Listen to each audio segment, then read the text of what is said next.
जब भी इंडिया के बारे में बात होती है तो we do talk about the toughness of the training. Training है वो कितनी टफ है physically, mentally and emotionally.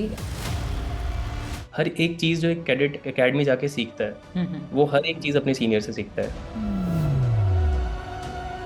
because if they really want to include female cadets in the academy or they want to increase the number of women officers in the army. Why do cadet actually leave India? आप बस अपनी personality को इतना groom कर लो कि आप जब SSB में जाओ तो आपके लिए कुछ भी नया ना हो. If you are preparing you make sure that you have to give at least 1 year to the NDA preparation. मैंने ये नोटिस किया है कि बच्चे बहुत ज़्यादा टाइम वेस्ट करते हैं सोशल मीडिया एंड यूट्यूब पे. What is the biggest NDA myth you want to bust? Hi everyone, welcome back to Defense Roger, and I hope you're doing well. My name is Sheetal Yadav, and if you're preparing for NDA exam 2026, this last 20 days are very crucial for your preparation. You must be focusing on limited syllabus and multiple revision. Therefore, this book by Shaurya Veer, Endgame for NDA and NA by Physics Wala, is something I would like to recommend. By the thickness of this book, you can understand that it is going to cover all the things that is required for the preparation. This book is designed as a complete last stage strategy, not just theory but also focused execution. It comes with 3000 plus MCQs that include previous year questions, along with that, most expected ones. So your practice is aligned exactly with the exam. It covers both mathematics and GAT with crisp trend-based theory that helps you to revise quickly and effectively. You also get the latest NDA 2025 paper along with the pattern-based mock test that really helps you to understand the real exam environment. One feature that I personally found very helpful is the 5-year paper analysis. It clearly shows which topic are highly priority and where you should invest your time. Overall, if your goal is to improve accuracy, boost speed, and build confidence in the final stretch, this book gives you a very structured and the practical approach to do that. To ease your difficulty, I will attach the link in the description box. You can check it out. And I believe this book is going to be a game changer, especially for the last minute revision and to understand and bifurcate your time effectively. I hope this book helps you.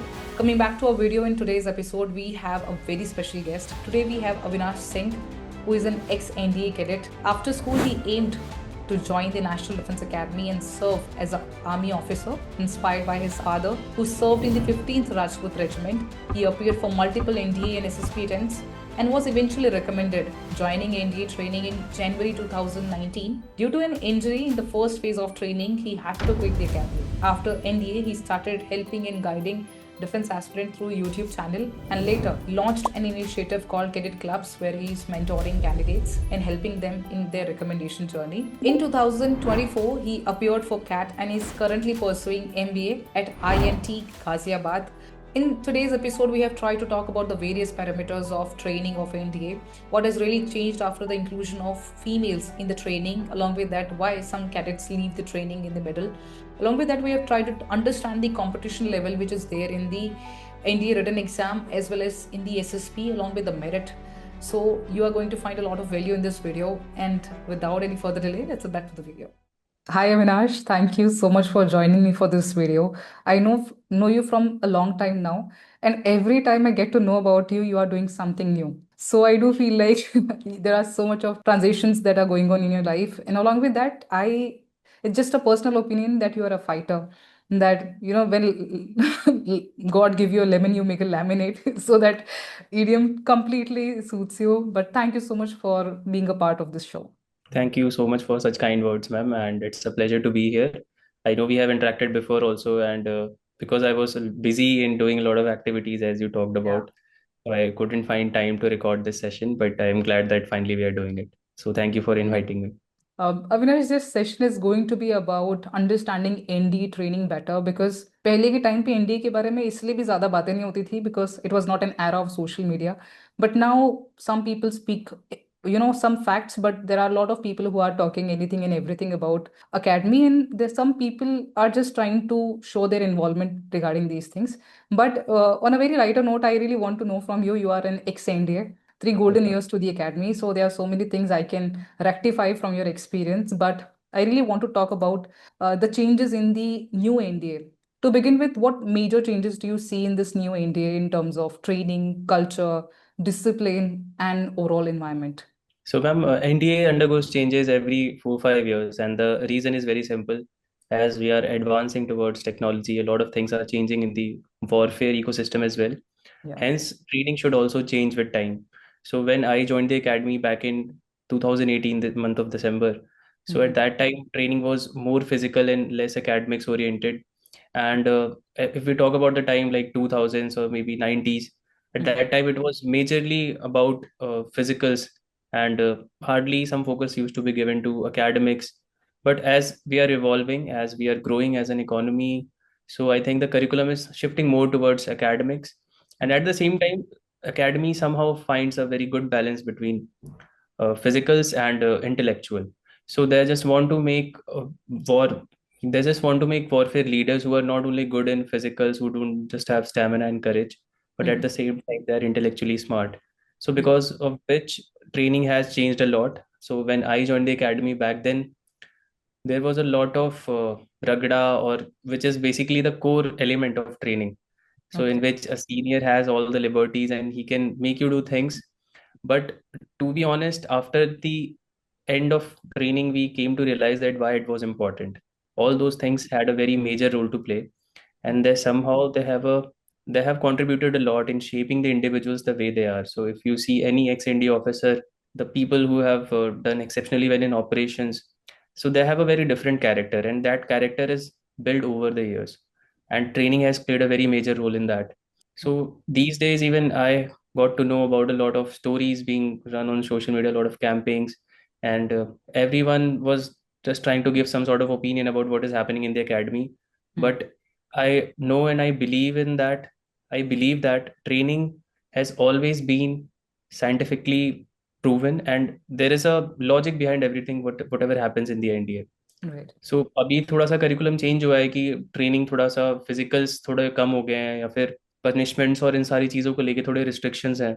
But I think the change is for good only, because अभी वो time नहीं है कि you just keep exhausting someone physically, and Hmm. then you believe that maybe a good leader will come out of it. I don't think that will work, because अब time इतना change हो गया है, तो उसके Hmm. हिसाब से training भी चेंज हो रही है, which is a very good thing. Okay. And secondly ma'am, about how training use to be and how it has change over the years. So पहले ऐसा था कि आपका एक ऑफिशियल टाइम टेबल होता है ट्रेनिंग का.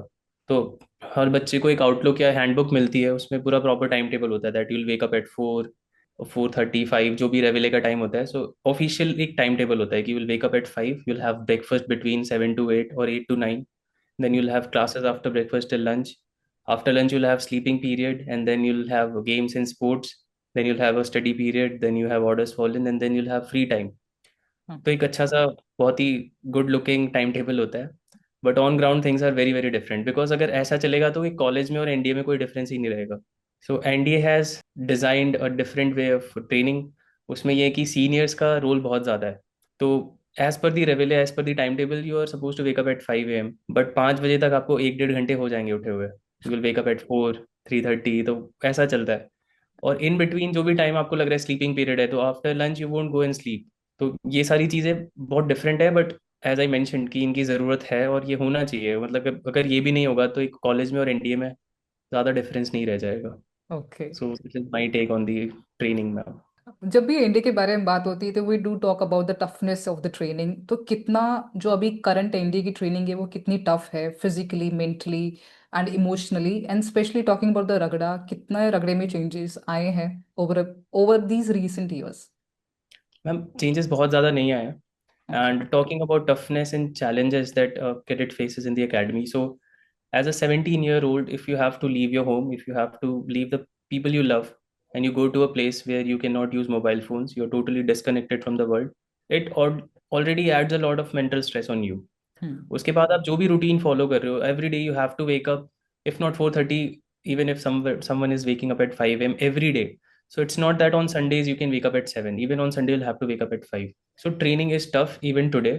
बहुत ज़्यादा डाइल्यूशन नहीं हुआ है, but at the same time after the induction of lady cadets बहुत सारी चीज़ें हैं जो अकेडमी को चेंज करनी पड़ी, because things can't go in the same way, because we have to take care of them as well. So जो unofficial punishments होती थी उनको लेके थोड़ी रिस्ट्रिक्शंस लाई गई कि आप कहीं भी कैडेट्स को ऐसे पनिश नहीं कर सकते, विच is a good thing.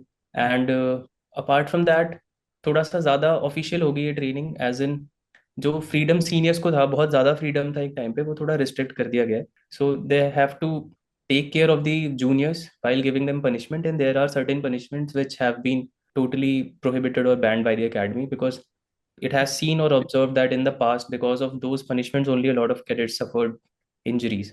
So I think all has been done in the favor of the academy and in the favor of the organization. बाकी डेफिनेटली टाइम के साथ थोड़ा बहुत चेंजेस हुए हैं, जिससे जो एक्स एन डी एज है उनको नहीं अच्छा लगता जान के कि पहले ऐसा होता था, अब ये नहीं होता है. But at the same time we need to realise कि if time is changing, will have to change. Things Right. can't go the same way, and adapting with the changing environment is a necessity, so we can't really do anything about it. We should change with time, right? Avinash, I would like to talk about the senior-junior relation because you have been a senior and you have been a junior as well. तो किस तरह का relation आपका अपना seniors से और अपने juniors से रहा है? And is it a healthier discipline which is being followed with your juniors, or is there some sort of toxicity being there still there? Okay, so I'll answer this question very honestly, ma'am. I was very lucky to be in India squadron, because this equation between a senior and a junior varies from squadron to squadron. So I'll talk about specifically my squadron.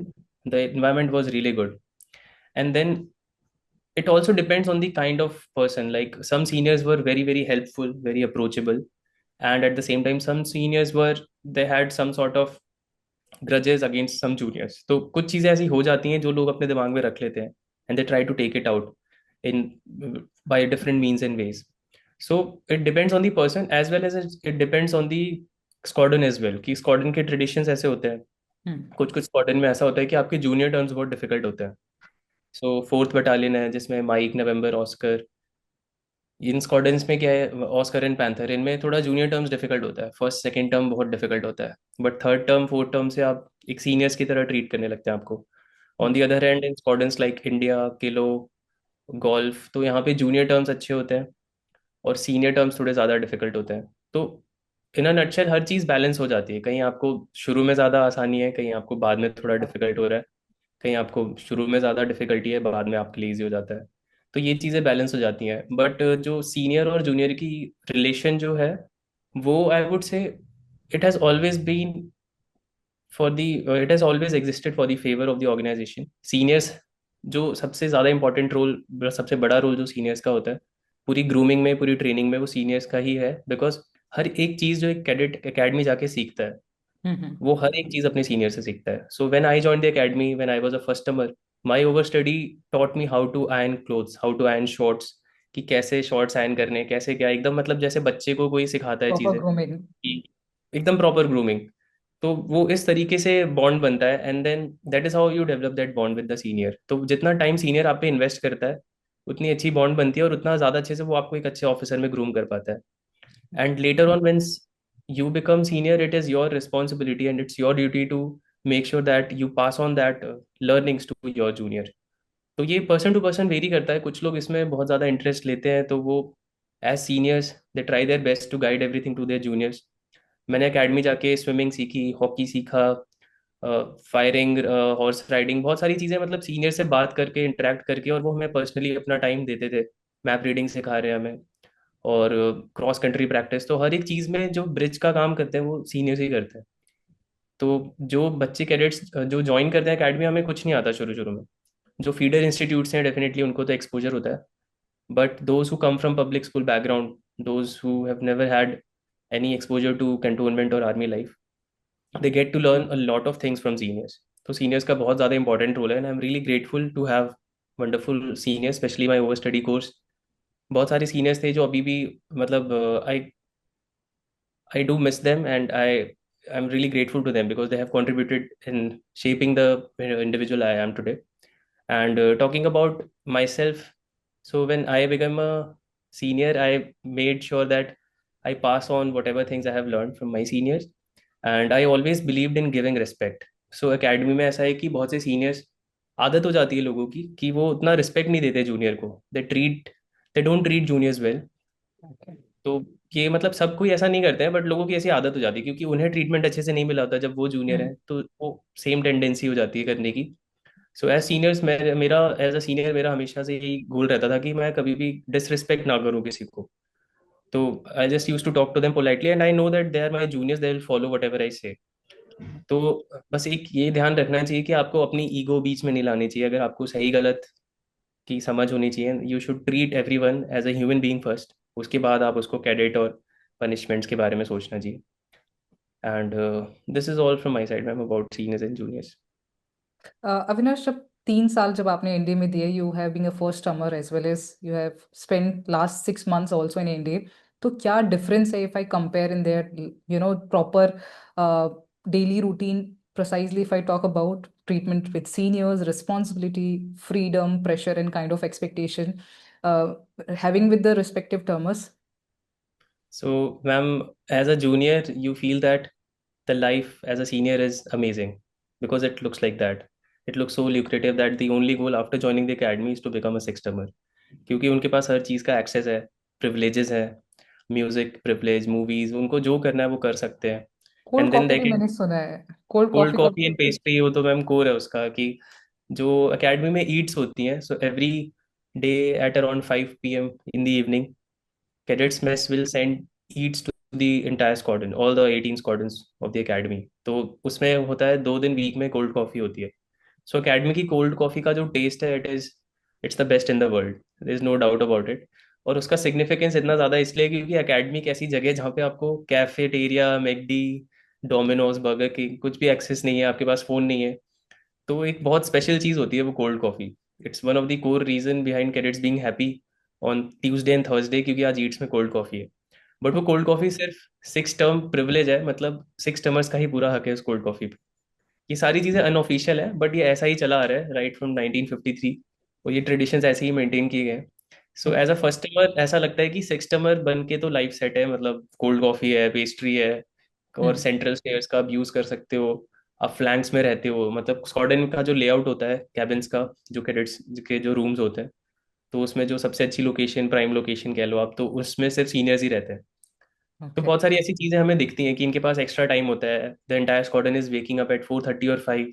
Seniors will wake up at 6, and still he will be present in the muster wearing a way better rig than a junior is wearing. Properly वो iron होगी, Brasso किया होगा, shine कर रहा होगा NDA crest, तो एकदम immaculate standard की रिग पहन के वो सीनियर 15 मिनट में नीचे आ जाएगा। और एक जूनियर जो फर्स्ट टर्मर या सेकंड टर्मर है, जो 4 बजे से उठा हुआ है, वो 1.5-2 घंटे बाद भी उसकी रिग उतनी अच्छी नहीं होगी, परेशान सा दिखता है, कॉन्फिडेंट नहीं होता चेहरे पे, मतलब नर्वसनेस रहती है पूरे टाइम, एक टेंशन रहती है कि अभी कोई बुला लेगा, अभी पनिशमेंट मिल जाएगी। तो सीनियर की लाइफ को बहुत ज़्यादा एडमायर करते हैं as juniors, but once we become seniors then we realize that it's it's not only the privileges that we get, but a lot of responsibilities. क्योंकि ओके। पूरी स्क्वाड्रन में कुछ भी कहीं होता है तो उसके लिए कहीं ना कहीं आप रिस्पॉन्सिबल हो। So in my six term I was a cadet appointment, I was cadets quartermaster sergeant. ऐसी अपॉइंटमेंट्स होती हैं अकेडमी में अलग अलग। So my coursemates, one of my coursemate was squadron cadet captain, and one was cadet sergeant major, CSM बोलते हैं जैसे, SCC and CSM। Okay. तो SCC और CSM की रिस्पॉन्सिबिलिटीज बहुत ज़्यादा होती हैं। अब किसी पर्टिकुलर कैडेट जो हमारी स्क्वाड्रन का है, उसको किसी ड्रिल इंस्ट्रक्टर ने कहीं पे पकड़ लिया, कुछ कुछ तो शॉर्टकट लेते हुए, तो उस कैडेट जूनियर की पनिशमेंट आ जाएगी। बट स्क्वाड्रन ऑफिस जो ऑफिसर्स हैं, वो बुलाएंगे SCC CSM को कि ये तुम्हारा जूनियर है और इसको ये पनिशमेंट मिली है। अब उसमें SCC CSM का कोई लेना देना नहीं है, but they have to hear a lot of things from the senior कि स्क्वाड्रन में क्या चल रहा है, तुम डिसिप्लिन मेंटेन नहीं कर पा रहे हो। And at times officers use to punish us as well, कि तुम्हारा जूनियर पे कमांड नहीं है। वो लोग मतलब why, how come juniors are not wearing proper rig and they are being caught by drill instructors, क्योंकि इंडिया स्क्वान का नाम आया है कि भाई इंडिया स्क्वाड्रन का ये जूनियर यहाँ से यहाँ शॉर्टकट ले रहा था या यहाँ पे गया था और इसकी रिग अच्छी नहीं थी। ओके। तो उसके लिए ऐसा चेन में हमें पनिशमेंट, पहले हमें मिलेगी, फिर हम फिफ्थ टर्मर्स को बताएंगे कि तुम लोग क्या कर रहे हो, ये कर रहे हो। फिर वो फोर्थ टर्मर्स पे जाता है कि फोर्थ टर्मर्स तुम जूनियर्स का टेक केयर नहीं कर रहे हो। फिर फोर्थ टर्मर्स थर्ड टर्मर्स पे जाएंगे कि तुमने फर्स्ट टर्मर्स को ध्यान नहीं दिया, ये वो। तो ऐसे चलता रहता है। This is how it goes ma'am. Okay. We do glorify NDA, but I want to talk about the dark side of NDA, and especially talking about the kind of pressure a cadet go through, and why do cadet actually leave NDA? And I also want to know about your reason, Avinash, why you left NDA, because there are so many speculations which are going on, but I want to have the first hand, Sure. opinion from you. So starting from the dark side of the NDA, to be honest, man, I don't see there's any dark side. But when people go to academy, they have a lot of things in their mind before joining the academy. So the Okay. expectations are very different from the reality. People have glorified NDA कि एक बार आप चले गए, मतलब perception लोगों का ये है कि you just have to clear the exam, get recommended, if you're once you're fit you join the academy and you become an officer. Yeah. But इन दो स्टेटमेंट के बीच में people don't even take a break of 1 second, but it's actually 4 years that you have to put in to become a commissioned officer. और वो Mm-hmm. Journey बहुत difficult है। तो लोग ये सोच के जाते हैं कि मैं ऑलरेडी ऑफिसर बन गया हूँ, अब मुझे ऑफिसर ट्रीटमेंट मिलेगा वहाँ। But once you go to the academy, once you join there as a cadet, you realize that there is a lot more that you have to earn before getting commissioned into the army, navy or the air force.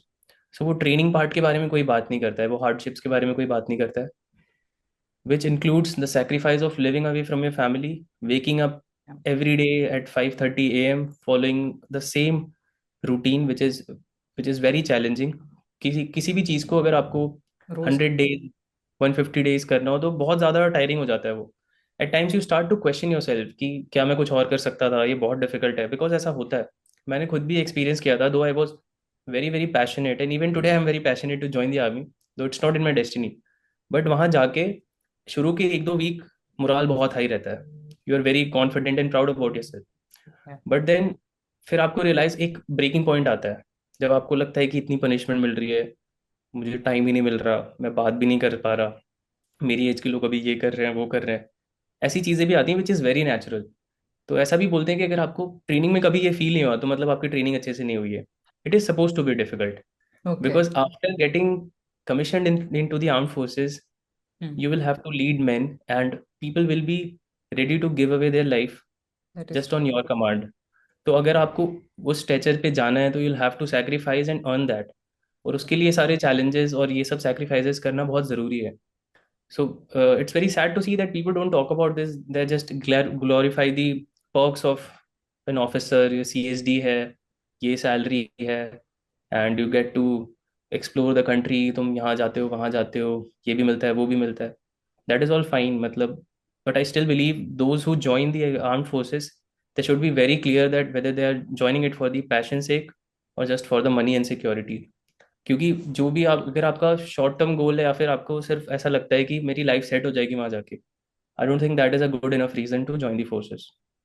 And then talking about ma'am why do people leave academy, उसका सबसे बड़ा reason यही है कि इतना ज़्यादा glorify किया हुआ है सोशल मीडिया पे, और जब बच्चा वहां जाता है तो शॉक में आ जाता है, क्योंकि उसको घर पे एक अलग ट्रीटमेंट मिल रहा होता है, specially those who have got a very good rank in the NDA और सीडीएस एग्जाम। तो बाहर उनका एक वो बन जाता है कि हाँ कहीं भी जाओ एक आइडेंटिटी है उनकी कि एनडीए रैंक 1, और ये बच्चा एनडीए जा रहा है, अरे इनका बेटा अनुराग, यू एनडीए के लिए select. R Avinash, you are right. Actually ये क्वेश्चन ही तब शुरू हुआ जब अनुराग सांगवान ने राइट एकेडमी मैम। छोड़ा, तो उसके बाद ये चीज़ बहुत हाईलाइट में आ गई। पर पहले भी कैडेट्स छोड़ते हैं because they are unable to every cope year up it with the happens ma'am, pressure. कोई नई चीज नहीं थी। हर साल cadets as a first termer around 410 cadets join the academy. Okay. At least 8 to 10 of them leaves the academy every year. और ये बहुत ही नेचुरल सी चीज़ है, इसमें कुछ भी सही गलत भी नहीं है। बच्चा आता है, वो देखता है कि शायद ये चीज़ वैसी नहीं है जैसी मैंने सोची थी, and maybe I can do something better, which is totally fine, they leave the academy. अच्छी बात उनके लिए है जो जल्दी छोड़ देते हैं, मतलब within a week they are able to decide.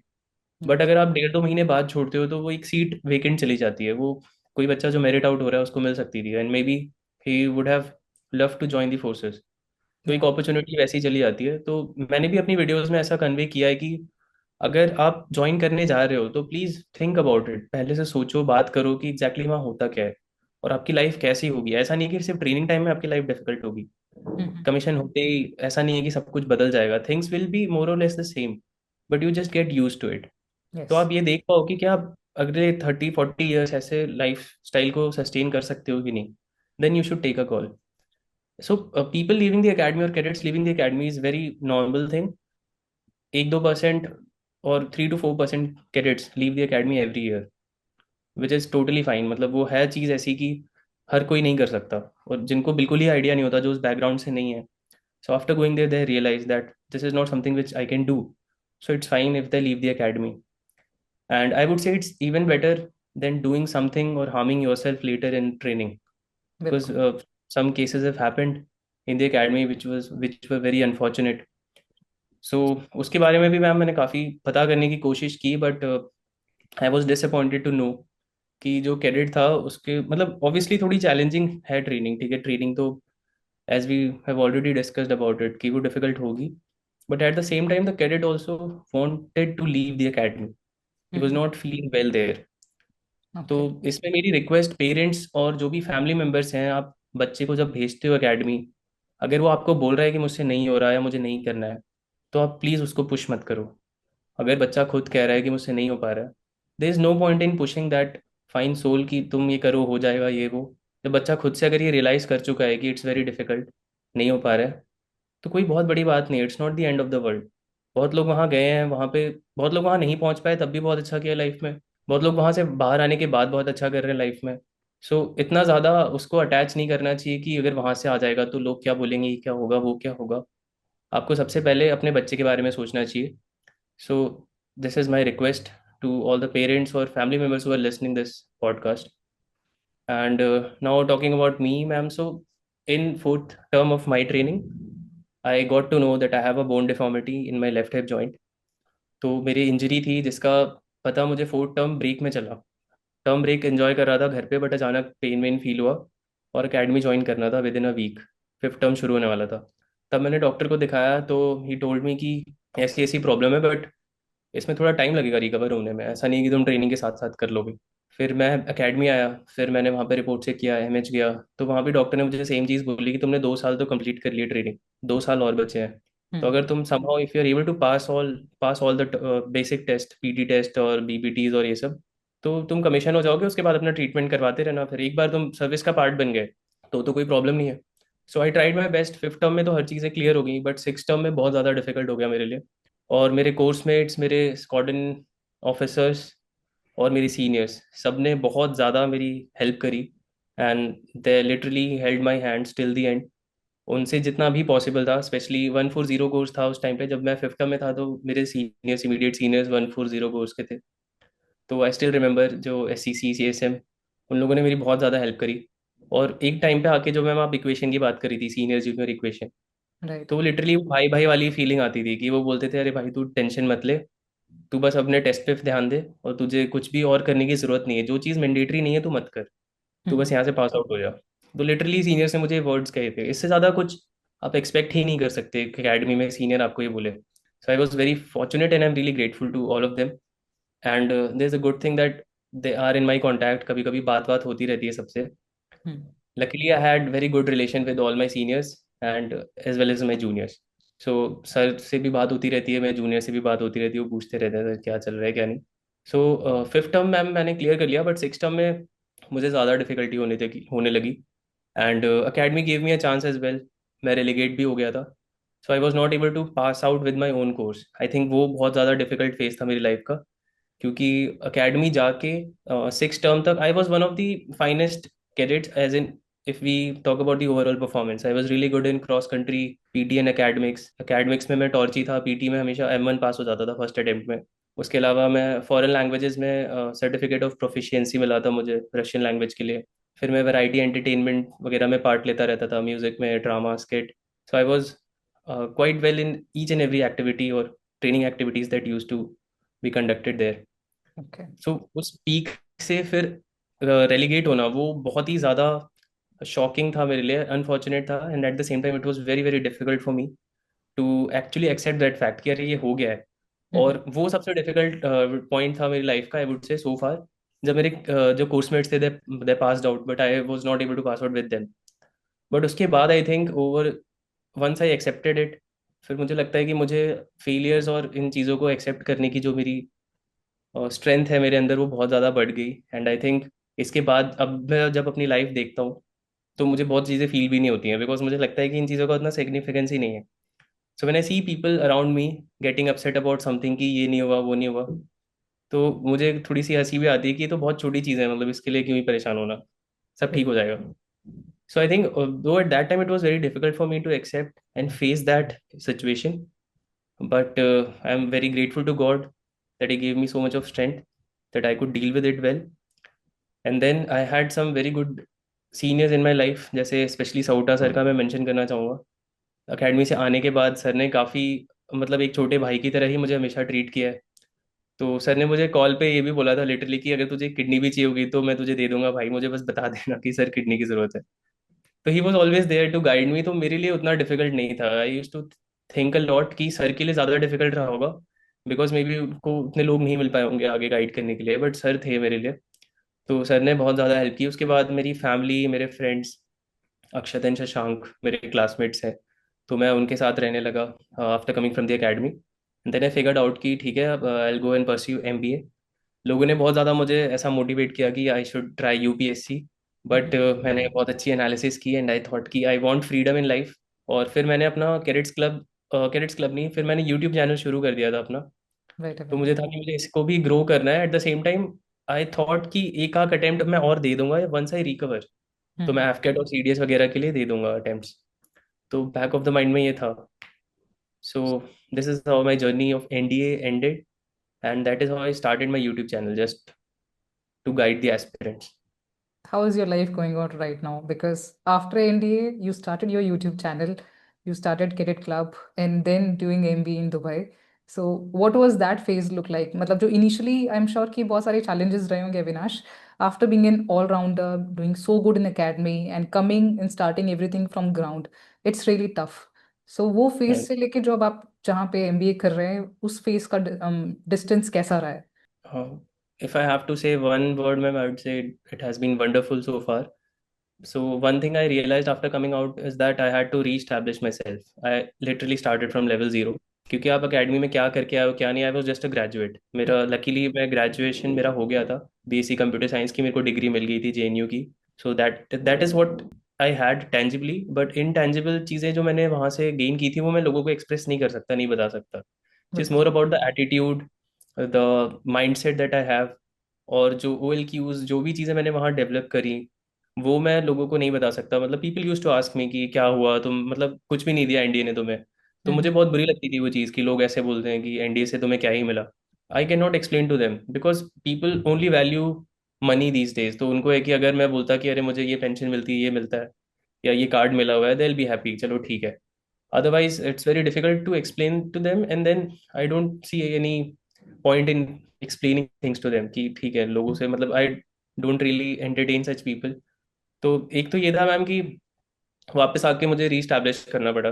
तो I would say it took me around 4-5 months to actually find out कि हाँ ठीक है मैं ये चीज़ें करूँगा। यूट्यूब चैनल का बहुत रैंडम थॉट आया मेरे दिमाग में कि जो मेरी एसएसबी जर्नी थी, so at +2 I had given total 6 SSB. Okay. TS entry, navy tech के मेरे को ज़्यादा शॉर्टलिस्ट आते थे क्योंकि मेरा एनडीए एग्जाम क्लियर नहीं हो रहा था। सिर्फ मैथ्स पे फोकस करता था मैं, तो मैं 3 बार एनडीए रिटर्न फेल हो गया था। But I was lucky enough to score good in my board exams, और जेई मेन्स में भी डिसेंट मार्क्स थे। तो टीएस एंट्री के लिए अपियर किया, कॉन्फ्रेंस आउट हो गया, फिर नेवी टेक के लिए स्क्रीन आउट हो गया, फिर टीएस के लिए स्क्रीन आउट हुआ, फिर नेवी टेक कॉन्फ्रेंस आउट हुआ, 4 अटेम्प्ट्स हो गए थे। Okay. Then finally I cleared my NDA written exam, and I cleared my SSB in my 5th attempt. NDA की एसएसबी क्लियर की, एंड देन टीएस की एक एसएसबी थी, वो भी क्लियर की थी मैंने। उसमें मेरी ऑल इंडिया रैंक 25 थी, टीएस 40th कोर्स। तो मुझे लगा जो मेरी जर्नी है I should just try to communicate the lessons और the challenges that I faced and how did I navigate all those challenges. तो ये मेरा मोटिव था behind starting my YouTube channel. और शुरू हुआ था, सहुटा सर ने काफ़ी मुझे पुश किया था शुरू में। सर के चैनल पे मैं एक दो बार फीचर हुआ और सर के साथ इंटरेक्शंस करने में बहुत ज़्यादा मज़ा आता था। तो वहाँ से थोड़ा बूस्ट मिला मेरे चैनल को। और फिर आई थिंक जो लोगों का रिस्पॉन्स था मेरे चैनल को देख के, एसएसबी के बारे में रिटर्न या जो भी स्ट्रैटेजीज में शेयर करता था, बहुत ही पॉजिटिव था। तो मैं बस उस पर बिल्ड करता चला गया। और उसके साथ ही मैंने एक चीज़ ये सोची कि ये तो एक चीज़ है जो मैं एज अ हॉबी परस्यू कर रहा हूँ। और एमबीए से मैंने एक लॉन्ग टर्म करियर के लिए सोचा था कि जो भी लीडरशिप स्किल्स हैं, जो भी एटीट्यूड, जो भी चीज़ें मैं एकेडमी से सीख के आया हूँ, उनको बिजनेस में ट्रांजिशन करके आई can do well in the corporate. And growth की अपॉर्चुनिटी बहुत ज़्यादा है। सो आर्म फोर्सेज में या गवर्नमेंट ऑर्गेनाइजेशंस में ऐसा है कि आपकी ग्रोथ की अपॉर्चुनिटीज़ कम होती हैं। वो हम्म। टाइम बेस्ड होता है mostly, and you can not really explore the world. एक आपको थोड़ा सा शेल्फ में रहना पड़ता है, बिल्कुल। एक शेल में रहना पड़ता है। But in the corporate it's very different. If you have talent, if you are hard working, if you have the ability to outperform others, you can, sky is the limit for the people who are in corporate. तो वो चीज़ मुझे motivating लगी कि मेरे पास financial freedom होगी, time होगा, and then I can do whatever I wish to. तो मैं इस पे स्विच किया और मैंने कैट वैट का प्रिपरेशन शुरू किया। एंड अबाउट कैडेट्स क्लब में मेरा एक पॉइंट ये था जो एसएसबी को लेकर स्पेसिफिकली, कि बच्चे बहुत ज़्यादा पैसे स्पेंड करते हैं एसएसबी कोचिंग जाने में. The average cost of an SSB coaching is around 15,000 to 20,000 for a 2 weeks program. हाँ, 14 दिन, And SSB, 2 वीक से भी एक दिन कम। हाँ, 14 दिन टू के वीक्स भी नहीं प्रोग्राम होते पे। मैम. या। एग्जैक्ट डॉट 14 दिन के लिए बच्चे 20-20 हजार 25,000 रुपए देते हैं. हम्म। और एसएसबी एक पर्सनालिटी टेस्ट है. So in order to clear the SSB, one needs to groom his or her personality. ये बहुत ही सिंपल सी चीज़ है, हर कोई जानता है इस बारे में. बट पर्सनालिटी चेंज करने के लिए आपको एक पर्टिकुलर रूटीन फॉलो करना होता है for a period of time. ऐसा नहीं कि आपने 4-5 दिन कुछ अच्छा हैबिट बना ली और आप सडनली चेंज हो जाओगे. तो right. That was the whole idea behind cadets club. तो मैंने एक कोहॉर्ट डिज़ाइन किया 1 महीने का, और इसको बहुत ही अफोर्डेबल रखा. I started with 3,500 as my fee for this course, और सारे लेक्चर्स लाइव. और इसमें सबसे ज़्यादा इंपॉर्टेंट पार्ट यही था कि मैं बच्चों को एक रूटीन में आने में, रूटीन फॉलो करने की हैबिट डलवाना था. तो okay. It's starting the day early, journaling, newspaper reading, group discussions, ये चीज़ें डेली हो रही हैं 5 days a week. Personality development sessions हो रहे हैं. एंड इसमें मैं एसएसबी क्लासेस भी लेता था. तो मेरा एसएसबी का मंत्र बहुत ही सिंपल है कि it's very very important to know yourself and then know the process. और जैसे आप लाइफ में हो, सेम चीज़ आप रेप्लिकेट करो एसएसबी में. कोई राइट। पिक्चर आती है तो आपके दिमाग में जो थॉट आया आप वही स्टोरी लिखो. ऐसा नहीं है कि किसी ने ये बताया तो ये लिख दो, किसी ने वो बताया तो आपने वो स्टोरी लिख दी. ऐसा कुछ भी नहीं है. आप बस अपनी पर्सनालिटी को इतना ग्रूम कर लो कि आप जब एसएसबी में जाओ तो आपके लिए कुछ भी नया ना हो. It's a subset of life. So if you are doing well in life, you will do well in the SSB as well. So this was my whole mantra, and the motivation behind Cadets Club was the same: to help the individual change their personality, not only for the SSB but for life. Okay. So I am really proud to share this with you, ma'am, that out of 28 students of my Cadets Club 1, 7 have got recommended already. और जो Cadets Club 2 मैंने last year अक्टूबर में launch किया, तो उसमें around 22 enrollments आए थे and 4 of my students have got recommended. Wow. बच्चे रिकमेंड हो रहे हैं जस्ट बिकॉज उनके अंदर वो सिंसियरिटी है, they are hard working. I am just helping them to show the right path. बाकी मतलब I can't take the credit of them getting recommended. ये मेरा बिलीव हमेशा से ही रहा है कि कोई भी बच्चा किसी कोचिंग की वजह से रिकमेंड नहीं होता है. बच्चा अपने अपने capability and the will to succeed, सिर्फ उसी से रिकमेंड होता है. बिल्कुल। और जब मैं अपना कैडेट्स क्लब के सेशंस लेता भी हूँ मैम, तो मैं उनको फर्स्ट क्लास में ये बता देता हूँ कि my goal is not to make all of you get recommended. My goal is just to change you as a person. तुम वो हो जाओगे, तुम खुद फिगर आउट कर लोगे. और मेरा गोल ये भी नहीं कि तुम कमीशन हो जाओ या रिकमेंड हो जाओ, सेलेक्ट हो जाओ. Definitely it's a part of the journey. But अगर तुम होते हो नहीं होते हो, I really don't care a lot. For me, if I am able to change the way you think about society, about yourself, it will be more than enough for मी.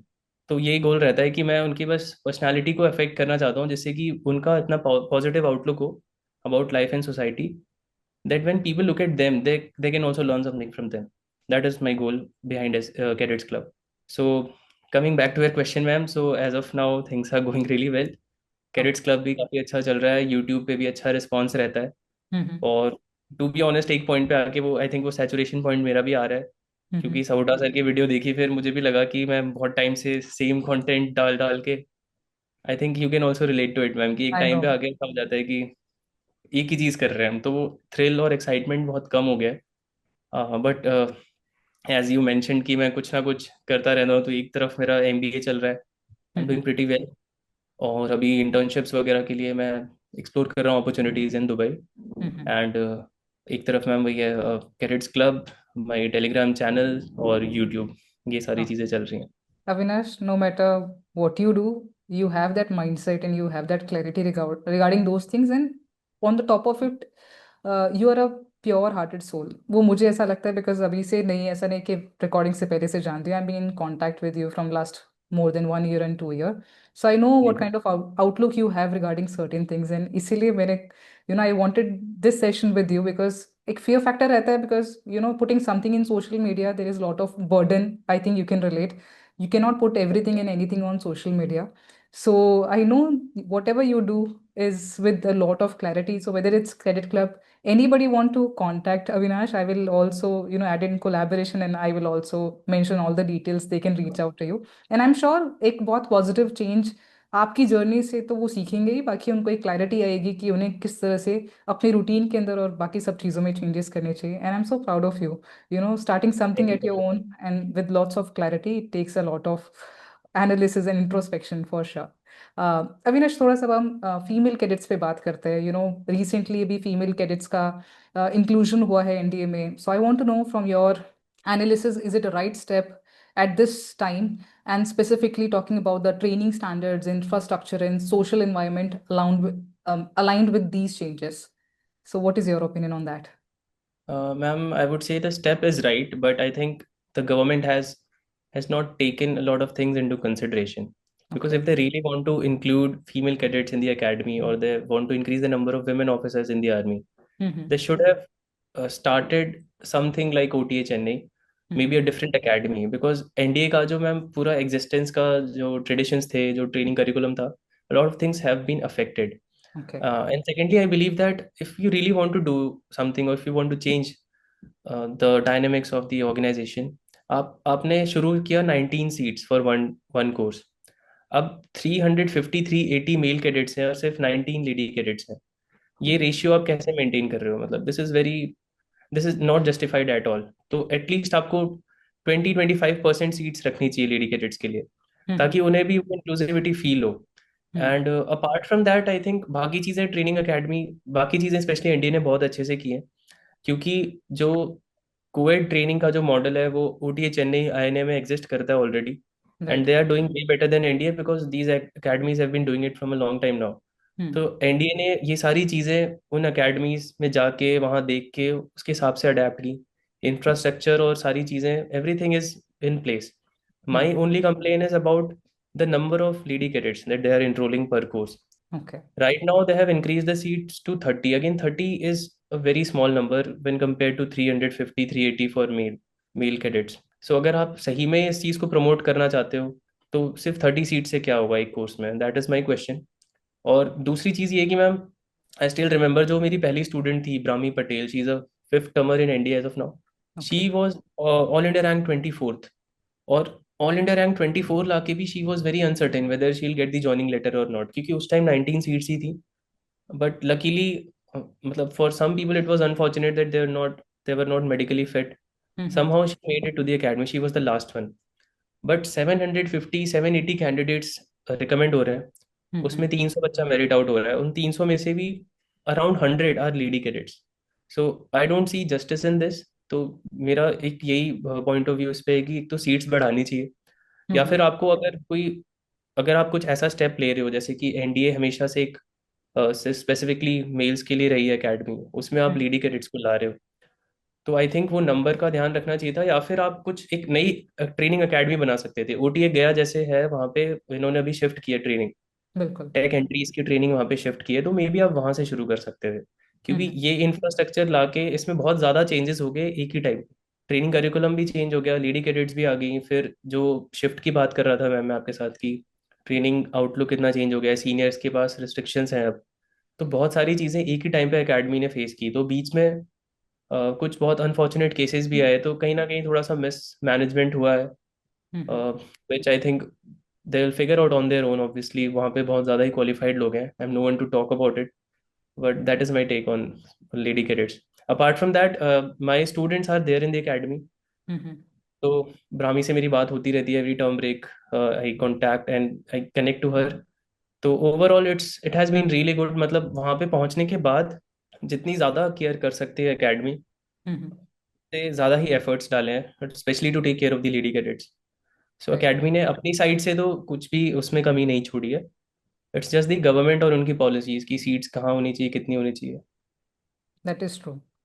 बहुत right. ज़्यादा competition है। मुझे लगता है कि लड़कियां जो आ रही हैं, they are well prepared, they are well groomed, and still they are very uncertain की मेरिट के regarding. So that is the reason I want to talk about the merit, because people are a lot much aware about NDA, but merit out is one of the biggest demons.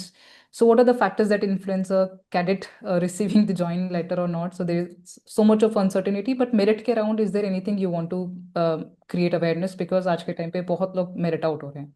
Right, ma'am. So these days, ma'am, NDA has somewhere become equivalent to the UPSC civil services exam. Because if hmm. you are going to prepare, you have to consider that even in the first attempt, if you get recommended and you are fit, the chances of you not going to academy are like 50-50. So if you are preparing, you make sure that you have to give at least 1 year to the NDA preparation. अब ये mindset ऐसा change हो गया है क्योंकि अभी NDA 12025 में 735 recommend हुए थे बच्चे। ओके। 735 में जब सीट्स हैं 404, तो around 300 more than that will get merit out. और सबसे बड़ा रीज़न इसका यही है कि एक अच्छी बात ये है कि बच्चे इम्प्रूव कर रहे हैं, बच्चे जान रहे हैं एसएसबी के बारे में, तभी इतने बच्चे रिकमेंड हो रहे हैं। क्योंकि ये फेयर नहीं है, अगर कट ऑफ एग्जाम का 330 340 और बच्चे को 500 मार्क्स लाने पड़ रहे हैं, तो ये कहीं ना कहीं तो अनफेयर ही है। But this is the harsh reality and they have to change their aim और अप्रोच फॉर द एग्जाम। क्योंकि जिस टाइम पे मैं प्रिपेयर कर रहा था, तो अगर किसी के रिटन एग्जाम में कट ऑफ से 20 नंबर भी ज़्यादा आ जाते थे, 20 से 25 मार्क्स भी ज़्यादा आ गए, तो भी मेरिट का इशू नहीं होता था अगर मेडिकली फिट है बच्चा तो। बट अभी मैंने लास्ट ईयर का जो फाइनल मेरिट लिस्ट आया था, उसमें जिन बच्चों के 450 मार्क्स हैं, उनकी रैंक भी 200 के आसपास थी। I was shock to see that, क्योंकि मेरे मार्क्स अराउंड 360s में थे और मेरी रैंक 250 थी। और अभी जो बच्चा 450 मार्क्स ला रहा है, मतलब मेरे रिटर्न से कंपेयर करें तो 100 मार्क्स ज़्यादा हैं, तब भी वो बच्चे की रैंक अराउंड 200 आ रही है। और जिन बच्चों की रैंक 500 600 में भी है, उनके ना रिटर्न में मार्क्स खराब है ना एसएसबी में मार्क्स खराब है। ओके। इस जस्ट की कंपटीशन बहुत बढ़ गया है, बहुत तो ज़्यादा एक हो गया। फैक्टर। Exactly ma'am. एक फैक्टर है कि लीडी कैडेट्स के आने से एप्लीकेंट्स बहुत ज़्यादा बढ़ गए। हम्म। पहले सिर्फ लड़के अप्लाई करते थे, अभी लड़कियां भी अप्लाई करती हैं। और दूसरी बात ये है कि लोग अभी अवेयर भी हो गए हैं, बहुत सारी मूवीज ने भी बहुत इंपॉर्टेंट रोल प्ले किया है इनमें, that hmm. people are considering army or getting commissioned into the armed forces as an officer as a very lucrative career, which is very good to see. Earlier, only middle class students from middle class families and those who have been around the cantonment or army life, those who have seen army life, they used to join the academy. But these days, people from well-to-do families are also coming and they are very passionate about it at the same time. So that is a very good change to see. बस yes. बच्चों के लिए है कि उन्हें थोड़ा extra efforts डालने पड़ेंगे। मुझे लगता है इस कंपटीशन से बिल्कुल cream is to the cream officers मिलेंगे। बाकी थोड़ी वैकेंसीज बढ़ानी चाहिए, जैसे आपने कहा, वेदर इट्स मेल और फीमेल। बिल्कुल आई मैम। थिंक हमारे आर्म फोर्सेस में ऑफिसर्स की कमी है, तो देयर हैज सम पॉलिसी जिससे थोड़ी सी सीट्स बढ़े। But Avinash, we'll talk about things ahead further. We have talked about a lot of factors, but now this is something very interesting, that is a rapid fire round. I will be asking you something, and I want your opinion on that through your experience. So, what is the biggest NDA myth you want to post? Biggest NDA myth, it will be, ma'am, once you get selected, you become an officer. So there is a lot of path that is yet to be covered by you to become an officer. तो वहाँ जाते ही जो आपको treatment मिलता है, it is way different from being an officer. Okay. The toughest event at NDA, whether it's cross country, drill test, or anything else. I would say cross country, ma'am, Okay. The because for first. a period of 40 50 days, Mhm. you just keep running every day. तो saturation point आ जाता है सबका। Okay. First hair cut experience, we all know कि जाते ही सबसे पहले फौजी cut होता है, तो is what was it very interesting thing for you, और या आपको बहुत नॉट डिजास्टर फीलिंग है? Really, not really. शॉकिंग चीज ये थी कि आप जाके बैठते हो हेयर कट के लिए, hmm. And you won't even realise कि जितने टाइम में किसी बार्बर शॉप पे वो आपको बैठ के थोड़ा कुछ सेट करता है आपकी सीट वीट, उतने में हेयर कट हो जाता है इंडिया में। Really? With in a minute you will be done. एक ट्रिमर लिया और 0 और 1 खत्म, with in 1 1.5 minutes you will be okay. Done. तो ओके। बहुत सरप्राइजिंग था वो। One punishment that you will never forget? One punishment, I think it was in the end of term of my second term. Me and my course mate had some argument with one senior, और सरकार sir थे, so first name नहीं लूंगा मैं sir का, but sir ने बहुत बढ़िया ट्रेनिंग कराई थी हमारी। It started from somewhere eight 11 PM and till 4:35 AM। बढ़िया हमने ट्रेनिंग की थी, और बहुत ही कोर मेमोरी है। और उसके नेक्स्ट डे फिर सर ऐसे स्माइल करके मस्ती में हमसे बात कर रहे थे कि तुम लोग को तो नींद आ रही होगी, तो हमने कहा नो सर, नो सर, लगता है कल कुछ कमी रह गई। मैं कहा नहीं नहीं sir, we are sleepy. Okay. One thing about NDA nobody outside will ever understand? Ma'am, why the cold coffee of India is the best cold coffee in the world? Most feared instructor, and why? Back then, ma'am, there was one drill instructor, Abhinash Saab. So his name was ABINASH. On even till date, in my course mates group, we still talk about Abhinash Saab. Okay. And the reason was उनका presence, मतलब था कुछ, एक तो sir वो जो हमारे drill instructor थे, जो उस्ताद थे, बहुत ज़्यादा ही कॉपी करते थे मूवीज़ को। तो किसी दिन कोई मूवीज़ होती थी, Mm-hmm. पर्टिकुलर मूवी तो बोलते हैं तुझे टाइटैनिक का कैप्टन बना दूंगा, तुझे ये बना दूंगा, वो फनी चीजें बोलते थे और सामने देखते थे किसी को हंसते हुए, पहले वो खुद ही बोलते थे कि बच्चा हंसे, किसी कैडेट को हंसते हुए देख लेते थे, फिर उसको पनिशमेंट्स देना शुरू। And there was an occasion in which he failed one cadet for a punishment. उसका रीजन इतना सिली रीजन था कि पैक जो होता है हमारा, बिग पैक बोलते थे जिसे, हैवरसैक, उसमें एक हाउसवाइफ किट कैरी करनी होती है। एक किट होती है जिसमें नीडल होता है, थ्रेड होता है, बटन्स होती हैं, सेफ्टी पिन्स होती हैं। तो एक कैडेट आया 25 किलोमीटर रन करके 2 आवर्स 30 मिनट्स के अंदर, और फिर उसकी किट चेक होने लगी कि किट में सारा सामान था कि नहीं। तो उसमें थ्रेड भी था, नीडल भी थी। तो Mm-hmm. साहब ने उसको फेल इसलिए किया ये बोल के कि नीडल के अंदर नहीं था थ्रेड, तो कैडेट फेल है, दोबारा आएगा अगले संडे, जिसका कोई लॉजिक नहीं है। बट अविनाश साहब है, बोल दिया, और उसने आर्ग्यूमेंट करोगे तो एक की जगह तीन आ जाएंगी। Okay. One thing on the internet that completely wrong about India. And these days people are spreading a lot of negative messages about the academy, कि ये होता है वो होता है, और सीनियर जूनियर बहुत सारी चीज़ें, because of some unfortunate cases that have happened. So I would say that it's one of the best place. क्योंकि मुझे अगर अभी भी कोई बोले वापस वहाँ जाने को as a cadet, I will be more than happy to go back to that place. Okay, Avinash. One thing, one last rapid fire. First day and the last day, one personality change that you're really proud of. Ma'am when I join the academy on day one, I it was hard to believe that I'm living my dream. I'm right in front of the Sudan block. So वो experience बहुत different था। And the last day when I was coming from the academy, definitely I was a very different person. So I had seen a lot of ups and downs. तो एक पूरी life जो experience करता है इंसान, आई think वो 3 साल में एक मिनिएचर वर्जन मैंने उसका एक्सपीरियंस कर लिया था। Okay. So I think the way my character was shaped by that place is something I am really proud of, and I will carry that with myself always. All right, Avinash, we have come to an end. And after talking a lot of things about NDA and especially talking about this new era of NDA, what mindset should a student must engrave in themselves so that if they are going to NDA, they don't get disappointed? Through your experience and the kind of learning you had, anything you want to tell to your juniors or to your students who are going to be appearing in the future NDA for the written Sure, exam ma'am. especially? One piece of advice will be, please know about what your life is going to be, what how your life is going to look like before you even decide whether you want to appear for this exam or not. So बच्चों के दिमाग में सिर्फ वो pride, passion, uniform, ये सब अच्छी चीज़ है, but within a week और 2 week you will get use to all this. उसके बाद आपको पुश सिर्फ कोर रीजन जो है आपका ज्वाइन करने का, आर्म फोर्सेस क्या मोटिवेट कर रहा है आपको, तो please find out why do you want to do it. तो लक्ष्य मूवी आई होप सबने देखी होगी। सो मेरी एडवाइस ये, नहीं भी देखी है तो please watch that movie once and ask yourself what is your reason behind going into the forces, and what is that one thing that will motivate you throughout your life to be there and do best and do your best. सो अपना लक्ष्य का एक reason बहुत होना बहुत ज़रूरी है कि ये चीज़ है मुझे इसलिए करना है ये। जस्ट फाइंड आउट दैट, उसके बाद तो आई डोंट थिंक कुछ भी और जानने की ज़रूरत है। And one more thing, whenever you are preparing for any exam, be it SSB या रिटन एग्जाम कुछ भी है, तो मैंने ये नोटिस किया है कि बच्चे बहुत ज़्यादा टाइम वेस्ट करते हैं सोशल मीडिया एंड यूट्यूब पे। Every other day they are watching video on how to do this, how to do that, Right. 90 day strategy, 60 day strategy, 30 day strategies. So आपको इतना टाइम इन चीज़ों में देने के बजाय आप सिर्फ ये सोचो कि आपका गोल आपको डिसाइडेड है, आप you are standing somewhere here, your goal is here, the only way to reach your goal is by taking the right actions. Right. So तुम्हें पता है कि अगर तुम रिटेन के लिए प्रिपरेशन करनी है तो only study will take you there. क्या पढ़ना है एक दिन बैठ के फिगर आउट कर लो, इस सब्जेक्ट में ये पढ़ना है, उसके बाद का पूरा टाइम सिर्फ स्टडीज में जाना चाहिए। You should not sit and prepare a strategy every third day. Mm-hmm. So this is my request. And for SSB, just know yourself more.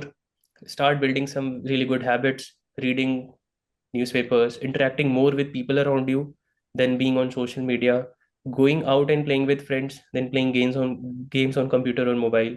These things will definitely help you shape your personality in a way, in a much better way than any SSB coaching will help you do. So Right, this will be Avinash. I think you are one of those few people who are spreading positivity, and you're very close to 1 lakh subscribers. So if somebody is watching, go and subscribe Avinash channel. And thank you so much, Avinash, for your time. Today is Sunday. And I have taken all of your time for this recording, but thanks to you, you have been very patient, and I really wish you all the very best. I can see that whether it's ND or it's anything, whether it's MBA, if life is going to bombard some obstacles, you have that mindset that you will come up like a warrior. So that's important in life, and I think that is something that you are helping to understand. You are delivering to your students also. So that is one thing I think everyone should learn from you. Through this podcast, I have observed it personally. But thank you so much, Avinash, for being here. Thank you so much for inviting me, ma'am. And I was also eagerly waiting for this conversation because I have also watched a lot of videos on your channel, and I really appreciate the work that you are doing. Because to be honest, when I look at the people who create content like yours, after a time it becomes monotonous. But in your case, it's different. You keep on trying something new, and it's very good to see. And I still remember that when I started my channel, I think Sauta sir was obviously he was way ahead. If we talk about subscribers, I used to take a lot of inspiration from his channel. But at the same time, I used to follow your channel as well to get some ideas about what is ma'am doing and how is she creating content. So uh, I really appreciate all that. And you're also very close to 1 lakh subscribers, ma'am. So definitely, if you tag me, I'm requesting my audience as well to go and subscribe your channel. And Let's hit hopefully, 1 lakh subscribers together. I'll see a silver button back in your wall very soon. Yeah, I am expecting it somewhere like here. If there's a space there. Jokes Though the apart, background Avinash, is really good, ma'am, but I think once that silver button comes, missing. it will be perfect. You are right, Avinash. This content do take a lot of effort, and I do believe finding every time a new concept and then making a video. Whether it's you always try to have some open space, different background, and everything. So yeah, we are just trying our level best to create a content. That is what YouTube takes. It takes a lot of hard work, but taking a leave now. And it was really lovely talking to you. Wishing you a good Likewise, day ma'am. ahead. Thank you so much, Avinash. Have a nice day, ma'am. Thanks for watching the video, and let me know in the comment section below if you have any doubts. And in case you want to check out the book link is going to be in the description box. Thank you so much. Jai Hind.